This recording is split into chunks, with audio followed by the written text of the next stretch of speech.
الحمد لله رب العالمين والعاقبة للمتقين ولا عدوان إلا على الظالمين أشهد أن لا إله إلا الله وحده لا شريك له إياه نعبد وإياه نستعين وأشهد أن محمدا عبده ورسوله المبعوث رحمة للعالمين اللهم ربنا فصل على سيدنا وحبيبنا وشفيعنا وقدوتنا وقرة أعيننا ومولانا محمد وعلى آله وصحبه ومن سار على دربه ونهج على منهاجه واستنى بسنته واهتدى بهديه إلى يوم الدين فيا عباد الله أوصي نفسي وإياكم بتقوى الله وطاعته لعلكم تفلحون أذكركم بقول الله تبارك وتعالى في كتابه الكريم بعد أن أعوذ بالله من الشيطان الرجيم فأبدأ قول الله بسم الله الرحمن الرحيم يا أيها الذين آمنوا اتقوا الله حق تقاته ولا تموتن إلا وأنتم مسلمون وقال الرسول صلى الله عليه وسلم في حديثه اتق الله حيثما كنت وأتبع السيئة الحسنة تمحها وخالق الناس بخلق حسن رواه الترمذي إخوة الإيمان عزني الله وإياكم. Kita bersyukur kepada Allah Subhanahu wa taala jalla jalaluhu atas segala karunia dan nikmat yang terus Allah berikan kepada kita. Nikmat yang telah Allah berikan, yang sedang kita rasakan dan yang akan Allah berikan kepada kita. Tidak ada yang pantas kita sampaikan kepada Allah melainkan kata syukur alhamdulillah. Faman wajada khairan falyahmadillah, kata Nabi. Siapa yang mendapatkan satu kebaikan maka ucapkan alhamdulillah. Hari ini, detik ini bukan hanya satu kebaikan yang Allah telah berikan kepada kita. Allah jadikan kita sebagai orang baik adalah satu kebaikan. Allah kumpulkan kita di tempat yang terbaik di muka buminya, di masjid adalah satu kebaikan. Allah kumpulkan kita bersama dengan orang-orang baik adalah satu kebaikan tersendiri. Dan Allah hadirkan kita dalam rangka menunaikan kewajiban amal saleh, amal kebaikan juga adalah kebaikan dari Allah. Dan mudah-mudahan kebaikan demi kebaikan yang Allah berikan kepada kita pada akhirnya ditutup dengan kebaikan dalam wafat kita, yaitu husnul khatimah insyaallah. Salawat dan salam kita sampaikan kepada suri tauladan kita Nabiullah Muhammad sallallahu alaihi wasallam, nabi yang agung, nabi yang mulia, nabi yang bukan hanya baik tapi nabi yang terbaik, manusia yang terbaik yang ada pada dirinya semua sifat-sifat baik, semua akhlak yang baik, semua teladan yang baik, semua contoh yang baik. Dialah Nabi Muhammad sallallahu alaihi wasallam yang sangat mencintai kita selaku umatnya, merindukan kita selaku umatnya, yang dicari, yang dipanggil, yang dirindukan adalah kita selaku umatnya. Kelak hari kiamat beliau mencari kita, di mana di antara kita yang mengharapkan syafaatnya. Maka Rasul katakan ana laha wahai ummati, wahai umatku, syafaatku untuk kalian, syafaatku untuk kalian. Ikhwatal iman yang dimuliakan Allah Subhanahu wa taala, khatib menyampaikan wasiat dari Allah untuk kita semua, wasiat taqwa namanya. Wasiat yang Allah sampaikan kepada umat-umat sebelum kita, wasiat yang Allah sampaikan kepada kita selaku umat Nabi Muhammad sallallahu alaihi wasallam. Allah wasiatkan kepada nabinya, Allah wasiatkan melalui nabinya kepada para sahabat-sahabatnya, terus turun temurun kepada tabi'in, tabi'ut tabi'in, sampai kepada kita setiap Jumat diingatkan oleh khatib Jumat kita agar wasiat takwa ini senantiasa terbenam dalam hati kita, tertancap dalam sanubari kita, agar senantiasa menjadi bekal dalam setiap kehidupan kita. Ikhwatal iman yang dimuliakan Allah Subhanahu wa taala. Ada salah seorang ulama, seorang alim, seorang abid, seorang zahid, ahli ibadah, ahli ilmu, ahli zuhud. Dulu dia hidup di tempat yang namanya Damaskus di saat dinasti Umayyah. Beliau bernama Hamid Al-Laffaf. Satu ketika di satu Jumat di pagi hari, beliau dalam kondisi beristirahat ketiduran, dan menjelang Jumat dia baru kemudian terbangun dari tidurnya. Bersegeralah dia berangkat ke masjid, namun ketika keluar dari rumahnya ternyata dia dapati keledainya hilang. Yang kedua, dia dapati tepung gandum yang akan menjadi bahan makanannya dia di hari itu pun hilang. Yang ketiga, dia dapati ladang yang biasa dia sirami setiap paginya, dia lupa menyiraminya sehingga kering saat itu. Maka kemudian dalam kondisi tertegun, sang istri bertanya, wahai suamiku, apa yang sedang kau fikirkan? Dia katakan, wahai istriku, aku mau ke masjid, namun ternyata keledaiku hilang, tepung gandumku pun tidak ada. dan aku lupa menyiram ladangku di pagi hari tadi. Kemudian sang istri hanya berkomentar dan menjadi tabiat istri yang salihah, bukan kemudian mengajarkan, memarahi atau kemudian mengintimidasi suaminya. Dia cukup mengatakan, wahai suamiku, aku tahu apa yang hendak engkau lakukan. Aku tahu bagaimana prioritas hidupmu. Apakah engkau tetap akan berlanjut menghadap surah Allah Subhanahu wa taala, menyambutnya karena waktu Jumat sudah sebentar lagi tiba, atau engkau tetap memikirkan duniamu yang sudah Allah ambil, tentang keledaimu, tentang ladangmu, dan tentang tepung gandummu. Maka kemudian sang suami Hamid Al-Lafaf mengatakan, wahai istriku, aku tahu apa yang harus aku prioritaskan dalam hidupku.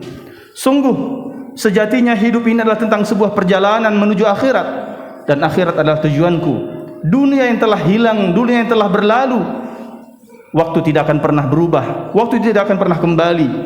Tugasku hanya terus menghadapi perjalanan hidup ini, dan tujuan dari kehidupanku adalah akhirat itu sendiri. Allah telah memanggilku, maka aku bersiap untuk menunaikan salat Jumat berjamaah. Berangkatlah dia ke masjid. Ikhwatal iman yang dimuliakan Allah, selesai Jumat selesai, dia tunaikan ibadah salat Jumatnya, dia pulang kembali ke rumahnya. Namun sesampainya di rumahnya, dia dapati luar biasa, Allah Subhanahu wa taala ternyata mengganti semua yang sempat tiada dan sempat hilang sebelum dia menunaikan salat Jumat. Dia dapati di kandang keledainya kembali, keledainya sudah kembali ke tempat kandangnya asalnya. Dia dapati keledainya sudah kembali ke kandangnya. Yang kedua, dia temukan istrinya di dalam rumah sedang mengolah adonan tepung gandum yang sebelumnya hilang. Ditemukan kembali tepung gandum tersebut. Yang ketiga, dia dapati ladangnya sudah basah, padahal tidak turun hujan sama sekali. Maka dia bertanya kepada istrinya, wahai istriku, apa yang sebenarnya telah terjadi? Kenapa keledainya kemudian kembali ke kandang asalnya? Apa yang terjadi dengan tepung gandumku yang tadi tidak ada, kemudian kok sekarang ada lagi?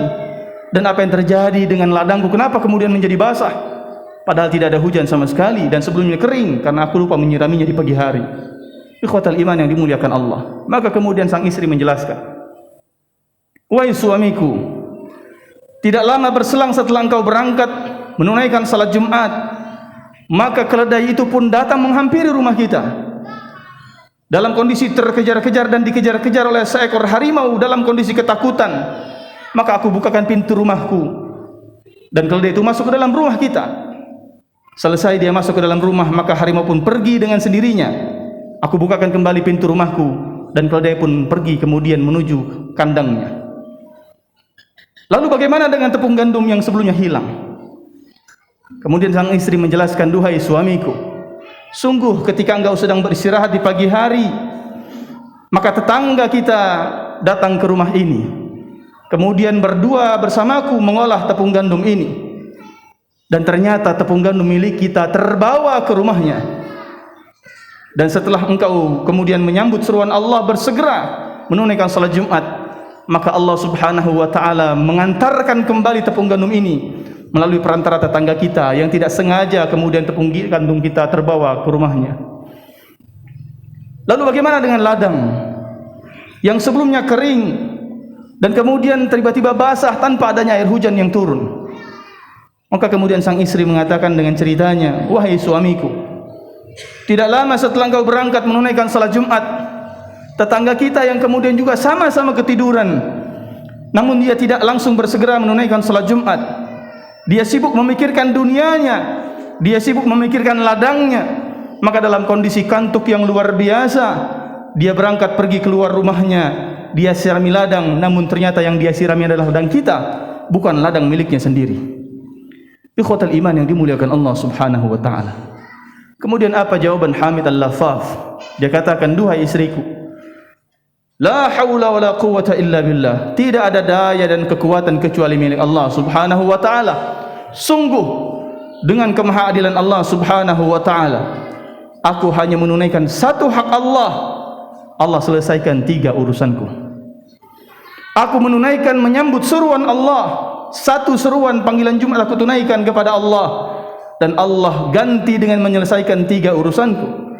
Ikhwatal iman yang dimuliakan Allah Subhanahu wa taala. Hidup adalah tentang bagaimana memprioritaskan Allah dalam kehidupan kita. Ketika Allah memanggil, wahai orang-orang beriman, ya ayyuhalladzina amanu idza nudiya lis-salati min yaumil jumu'ati fas'au ila dzikrillahi wa dzarul bai'. Kalau sudah ada panggilan Jumat, maka bersegeralah datang mengingat Allah Subhanahu wa taala dan tinggalkan segala hal, termasuk perniagaan kalian.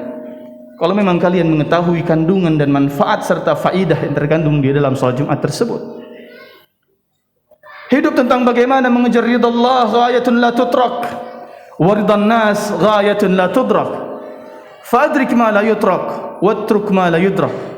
Ridha Allah sesuatu capaian yang tidak akan pernah mungkin ditinggalkan oleh Allah Subhanahu wa taala ketika kita mampu meraihnya. Namun mencari ridha manusia adalah cita-cita yang fana yang tidak mungkin kita bisa dapatkan seutuhnya. Maka kejarlah sesuatu yang tidak mungkin akan kita tidak mungkin kita kemudian ditinggalkan oleh Allah. Namun tinggalkan segala sesuatu yang justru akan meninggalkan kita, yaitu ridha manusia sendiri.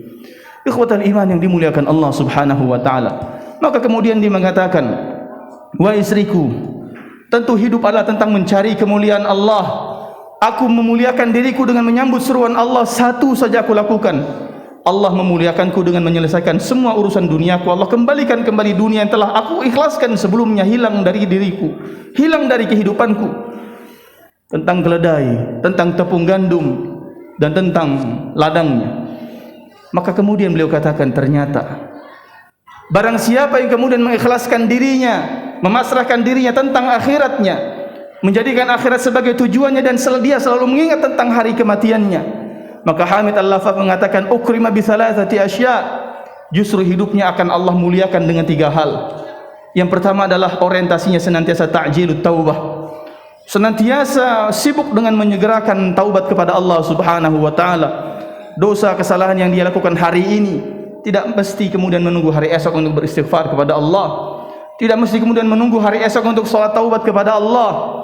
Tidak harus menunggu hari esok untuk meneteskan air mata penuh mengharap ampunan kepada Allah Subhanahu wa taala. Namun tanda-tanda seorang hamba sudah dimuliakan oleh Allah Subhanahu wa taala adalah tatkala dia ta'jilut taubah, senantiasa bersegera bertaubat kepada Allah Subhanahu wa taala. Yang kedua, kata beliau, adalah al-qanaah. Orang-orang yang kemudian dimuliakan oleh Allah Subhanahu wa taala, yang punya orientasi ridha Allah Subhanahu wa taala, yang dia kejar obsesinya adalah bagaimana Allah mencintai dirinya, maka senantiasa hidupnya penuh dengan qanaah, penuh dengan rasa syukur, dan merasa cukup tentang apapun yang ada di dunia, dan merasa cukup dengan apapun yang ada pada tangan dirinya, yang Allah titipkan kepada tangannya dan kepada dirinya. Namun tama' bima indallah, al-qanaatu bima indan nas, wa tama'u bima indallah. Senantiasa merasa cukup dengan apa yang ada pada tangan manusia, namun senantiasa merasa tidak cukup dengan apa yang ada pada sisi Allah Subhanahu wa taala berupa pahala dan ridhanya. Namun yang ketiga kemudian, ikhwatal iman yang dimuliakan Allah Subhanahu wa taala, tanda orang kemudian dimuliakan oleh Allah setelah ta'jilut taubah, sibuk menyegerakan taubat kepada Allah. Kemudian al-qanaah, sibuk bagaimana mensyukuri dan merasa cukup dengan semua yang telah Allah titipkan kepada dirinya berupa karunia dan pemberian. Namun yang ketiga adalah dibuktikan dengan nasyatul ibadah. Orang yang sedang dimuliakan oleh Allah Subhanahu wa taala adalah mereka yang sibuk nasyatul ibadah, sibuk rajin dan semangat beribadah kepada Allah Subhanahu wa taala. Setiap panggilan demi panggilan dia sambut dengan semangat yang luar biasa, dengan gairah yang tinggi, dengan kemudian melebihi apa yang Allah tuntut daripada dirinya. Ketika Allah kemudian hanya mewajibkan baginya salat 5 waktu, baginya tidak cukup hanya 5 waktu. Dia tambahkan dengan salat sunnah qabliyahnya, dia tambah dengan salat sunnah ba'diyahnya. Ketika Allah wajibkan baginya puasa Ramadan 1 bulan penuhnya, maka baginya tidak cukup, dia tambahkan dengan puasa sunnahnya. Ketika Allah wajibkan baginya zakat al-fitr dan zakat al-mal, maka baginya tidak cukup, dia tambahkan dengan infak, sedekah, hibah, wakafnya. Ikhwatul iman yang dimuliakan Allah, orang-orang yang nasyatul ibadah, orang-orang yang kemudian rajin beribadahnya, semangat beribadahnya, adalah tanda bahwa hatinya betul-betul ada iman kepada Allah Subhanahu wa taala. Sebab antara iman dan kemunafikan tipis sekali bedanya. Sebagaimana Allah sampaikan, orang-orang munafik yang dalam hatinya ada penyakit nifaq, mereka yang wa idza qamu ila salati qamu kusala yura'una an-nas wa la yadhkuruna Allah illa qalila. Mereka yang tatkala berangkat salat, berangkat dalam kondisi bermalas-malasan. Mereka yang kemudian walaupun berangkat namun ada niat ria, ingin dilihat oleh orang lain, ingin dipuji dan puja oleh orang lain, ingin kemudian disebut-sebut oleh orang lain. Wala yadhkurunallaha illa qalila, dan berzikir kepada Allahnya bermalas-malasan dalam jumlah yang sedikit. Namun orang beriman, mereka yang ya ayyuhalladzina amanu dzkurullaha dzikran katsira, wahai orang-orang beriman, kalau zikirlah yang semangat, zikirlah yang banyak, zikirlah yang rajin, zikirlah dengan sepenuh hati, dengan lisan yang penuh dengan lantunan zikir yang menenteramkan hati dengan penuh kekhusyuan kepada Allah Subhanahu wa taala. Ikhwatal iman yang dimuliakan Allah, hidup tentang memprioritaskan Allah, hidup tentang mengejar ridha Allah. Siapa yang mengejar ridha Allah, faman kana yuridu hartsal akhirah nazid lahu fi harthi, yang mengejar akhirat, dunia akan Allah sertakan. Namun siapa yang mengejar dunia, fama lahu min fil akhirati min nasib, akhirat tidak mendapatkan bagian apapun untuk dirinya. Mudah-mudahan kita semua senantiasa ada dalam satu lantunan kalimat yang senantiasa kita ucapkan, inna salati wa nusuki wa mahyaya wa mamati lillahi rabbil alamin. Barakallahu li wa lakum fil Qur'anil Karim wa nafa'ani wa iyyakum bima fihi minal ayat wa dzikril hakim wa taqabbal minni wa minkum tilawatahu innahu huwal ghafurur rahim. Allahumma salli wa sallim ala sayyidina Muhammadin wa